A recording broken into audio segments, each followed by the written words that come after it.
यहाँ पर पौधारोपण महाअभियान के तहत संबोधित कर रहे हैं सीएम योगी आदित्यनाथ। करता हूं, आपका स्वागत करता हूं। हम सब जानते हैं आदरणीय प्रधानमंत्री जी ने 5 जून को विश्व पर्यावरण दिवस के अवसर पर पूरे देशवासियों से एक पेड़ मां के नाम लगाने का आह्वान किया था। इसके पीछे की भावना भी यही थी कि दुनिया के अंदर पर्यावरणविद एक बात को लेकर के चिंतित हैं और वह चिंता है कि ग्लोबल वार्मिंग दुनिया के अंदर जीव सृष्टि के लिए एक नया संकट खड़ा करने जा रहा है। इस नए संकट से उभरने के लिए, क्योंकि संकट कहीं और से नहीं मनुष्य के स्वार्थ ने ही प्रदान किया है, इसलिए इसको नियंत्रित करने की जिम्मेदारी भी मनुष्य के ऊपर ही होनी चाहिए। और इस दृष्टि से दुनिया के सबसे बड़े लोकतंत्र के संवैधानिक मुखिया के रूप में प्रधानमंत्री मोदी जी का यह आह्वान हर भारतवासी के लिए यह एक मंत्र बनना चाहिए। इस अभिलाषा से हम लोगों ने प्रदेश में इस पवित्र अभियान को अपने हाथों में लिया और मुझे प्रसन्नता है कहने में कि 5 जून के बाद से लगातार प्रदेश में वृक्षारोपण महाअभियान के साथ एक पेड़ मां के नाम लगाने का यह गौरव उत्तर प्रदेश के लगभग हर परिवार को प्राप्त होने जा रहा है। एक ही दिन में इस पवित्र अभियान के तहत उत्तर प्रदेश के अंदर कुल आबादी अगर 25 करोड़ की आप माने तो इसमें आधी आबादी के हिसाब से आप जोड़े तो लगभग 3 पेड़ हर मातृशक्ति के नाम पर आज प्रदेश के अंदर लगने जा रहे हैं। एक ही दिन में लगने जा रहे हैं जब हम 36 करोड़ 50 लाख वृक्षारोपण के इस रिकॉर्ड को तोड़ने जा रहे हैं। और मैं अब तक के आंकड़े आपको बता रहा हूं कि अब तक लगभग 12 करोड़ वृक्षारोपण के कार्यक्रम को हम संपन्न कर चुके। आज के दिन पे सुबह से जो कार्यक्रम प्रारंभ हुआ है 12 करोड़ पेड़ अब तक हर जगह रोपे जा चुके हैं। एक पेड़ मां के नाम, लेकिन इस पेड़ को लगाना भी है, बचाना भी है और फिर इसके माध्यम से अपने पर्यावरण को संरक्षित करने के कार्यक्रम के साथ भी हमें जुड़ना है। और इसीलिए हम लोगों ने कहा है कि एक पेड़ मां के नाम, पेड़ लगाओ पर्यावरण बचाओ। पर्यावरण रहेगा तो आपने देखा होगा गत वर्ष प्रदेश के अंदर एक बड़े क्षेत्रफल में, और प्रदेश ही नहीं देश में भी दुनिया में भी हम लोग देख रहे थे, अक्टूबर महीने में बाढ़ आई थी। बाढ़ का समय अगस्त और मध्य सितंबर के अंदर अक्सर रहता है, लेकिन गत वर्ष अक्टूबर के अंत में बाढ़ आई थी। बहनों और भाइयों, जुलाई प्रथम सप्ताह में कभी बाढ़ नहीं आई थी।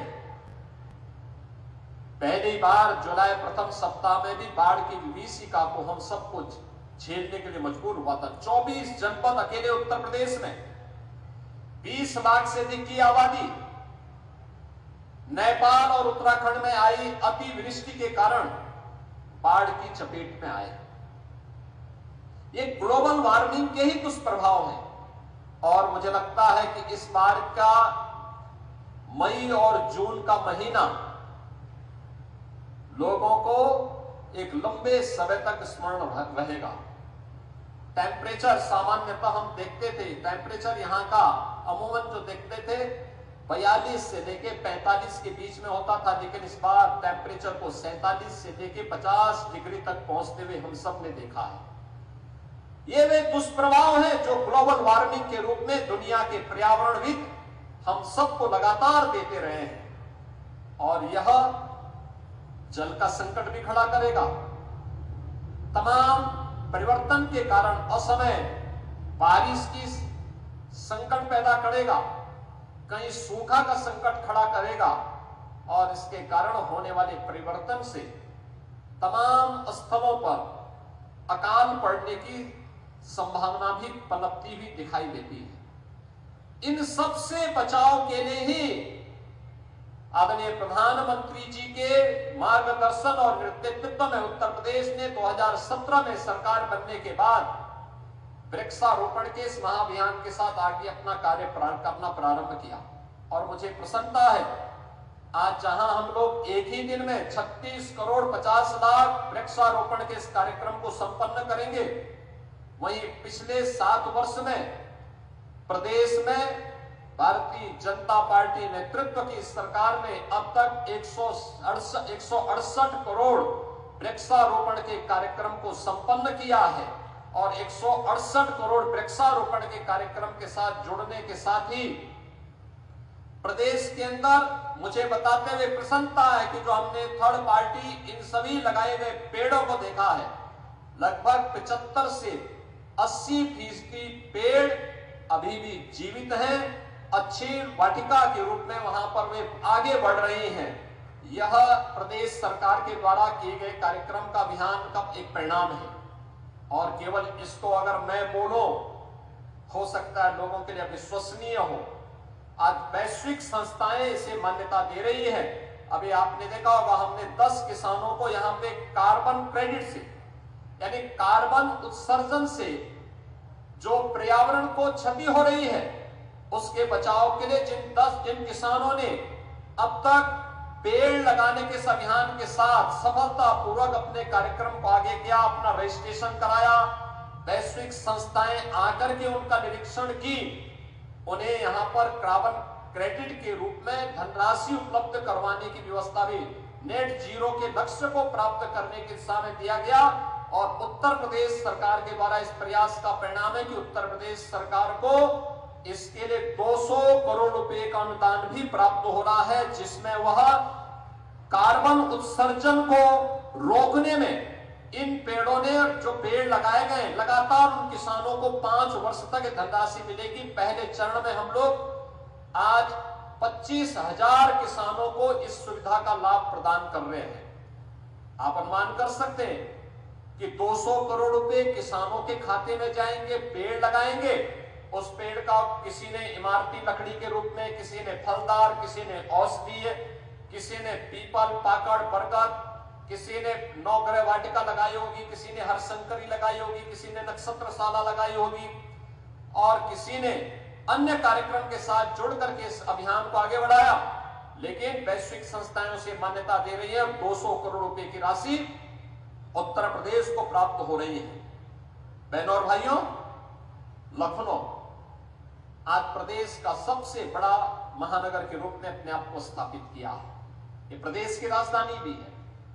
हम लोगों ने कल ही इसको स्टेट कैपिटल रीजन के रूप में डेवलप करके इसके आसपास के क्षेत्र को आर्थिक प्रगति के एक नए मानक के रूप में स्थापित करने के एक बड़े अभियान को हम लोगों ने आगे बढ़ाने की कार्रवाई को भी आगे बढ़ाया। लेकिन याद रखना, विकास हम जितना करेंगे उस विकास का लाभ लंबे समय तक लोगों को तब मिलेगा जब भौतिक विकास के साथ साथ उससे होने वाली पर्यावरणीय क्षति को हम न्यूनतम स्तर तक पहुंचाने में भी सहायक होंगे। बहुत सारे इनिशिएटिव उठाए गए। आपने देखा होगा, प्रधानमंत्री मोदी जी के मार्गदर्शन और नेतृत्व में 2017 के पहले जितनी भी शहरों के अंदर स्ट्रीट लाइट हुआ करती थी, ये स्ट्रीट लाइट हैलोजन के रूप में जलती थी, बिजली की भी ज्यादा खपत होती थी और उससे कार्बन उत्सर्जन भी ज्यादा होता था। लेकिन एलईडी स्ट्रीट लाइट के रूप में बदला गया। 16 लाख ऐसी लाइट हमने प्रदेश के अंदर बदली। परिणाम क्या रहा? बिजली की कम खपत, बिजली की बचत और साथ साथ उससे होने वाली धनराशि से जो बचत पैसा बचा है उसी से हम एलईडी स्ट्रीट लाइट लगा दिए। अलग से कोई धनराशि देने की आवश्यकता भी नहीं पड़ी। पर्यावरण को भी बचा लिया, बिजली को भी बचा लिया और साथ साथ हम लोगों ने अच्छी लुधिया लाइट हर सिटी के अंदर देने में हम सफल हो गए। ऐसे छोटे छोटे प्रयोग हो सकते हैं, जैसे प्लास्टिक सिंगल यूज प्लास्टिक को पूरी तरह बैन करना, ये पर्यावरण के लिए भी और जीव जगत के लिए भी यह एक उत्तम प्रयास हो सकता है, और वह भी हम लोगों ने प्रदेश के अंदर किया। और आज यहां पर एक कोकरेल नदी, जो कभी एक नदी हुआ करती थी, आज से 50 साल पहले कोकरेल से एक नदी निकलती हुई गोमती नदी में मिलती थी, लेकिन 84 के बाद इस पूरी नदी को अपने स्वार्थ के लिए भूमाफियाओं ने पाटना प्रारंभ किया, और परिणाम क्या हुआ, जो कभी नदी थी वह फिर नाला बन गया, और फिर वह उन बस्तियों के ड्रेनेज को उड़ेलने का एक माध्यम बन गया। उसने एक नदी को तो मारा ही मारा, लेकिन साथ साथ गोमती नदी को भी प्रदूषित करने का काम किया। जिस नदी संस्कृति के ऊपर मानवीय सभ्यता बसी हुई है, उसको नष्ट कर दिया गया, समाप्त कर दिया गया।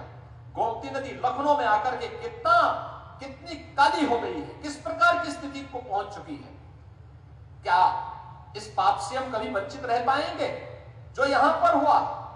और इसीलिए सरकार ने तय किया कि लखनऊ में आने वाले कोई भी अतिथि हो, कोई भी पर्यटक हो, लखनऊ वासियों के लिए भी, प्रदेश वासियों के लिए भी, हम कोकरेल में एक नाइट सफारी की स्थापना करेंगे।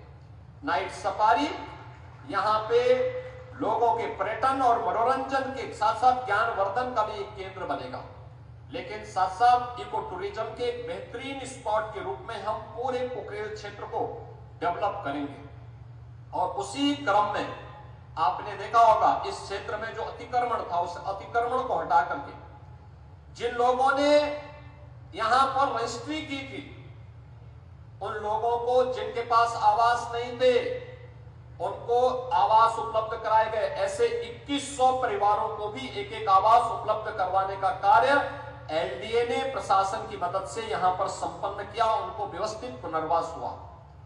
लेकिन साथ साथ जिन लोगों ने जमीन के धंधे के साथ जुड़ करके पर्यावरण को नुकसान पहुंचाने का काम किया और भूमाफिया बन करके लोगों को ठगने का काम किया, ऐसे भूमाफियाओं के खिलाफ भी कार्रवाई करते, एफआईआर लॉन्च कराते, उनके खिलाफ कार्रवाई की गई। सुप्रीम कोर्ट तक लड़ करके लखनऊ विकास प्राधिकरण ने आज इसे खाली करवाया है, और खाली करवाने के बाद जहां पहले अकबर नगर के नाम पर यहां पे पॉल्यूशन का एक माध्यम बना हुआ था, आज वहां पर भगवान श्री राम के छोटे भाई लक्ष्मण जी के नाम पे सौमित्र वन का आज यहां पर गठन हुआ है।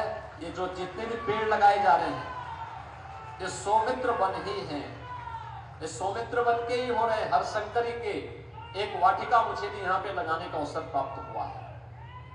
बहनों और भाइयों, उस पहचान को बनाए रखने के लिए सौमित्र वन यहां लग रहा है, और इसके दूसरी ओर शक्तिवन लगने जा रहा है। शक्तिवन भी इसलिए, ये शक्ति भारत की नदी संस्कृति को बचाने का माध्यम बनेगा। एक पेड़ मां के नाम के इस कार्यक्रम को भी और नई मजबूती प्रदान करने में हम सबका मार्गदर्शन करेगा, प्रदेश वासियों को आगे बढ़ाने का काम करेगा। और आज का जो कार्यक्रम, जिस स्तर पर सभी लोग इस अभियान के साथ जुड़े हुए हैं, मैं देख रहा हूं हर तबके, उत्तर प्रदेश सरकार के सभी विभाग, क्या पंचायती राज, क्या ग्राम्य विकास, क्या नगर विकास, क्या पीडब्ल्यूडी, क्या गृह विभाग, क्या सामान्य प्रशासन, क्या स्कूली विभाग, क्या टेक्निकल एजुकेशन, क्या मेडिकल एजुकेशन, सभी विभाग वन विभाग के नेतृत्व में इस कार्यक्रम के साथ लगे हैं। हर जनपद लगा है, प्रदेश सरकार के मंत्रीगण लगे हुए हैं, माननीय सांसद, माननीय विधायकगण इस कार्यक्रम के साथ जुड़े हुए हैं। और मैं तो पूरे प्रदेश वासियों का आह्वान करूंगा, हमारे पास पेड़ों की कमी नहीं है। अकेले वन विभाग और उद्यान विभाग के पास 50 करोड़ पौध है।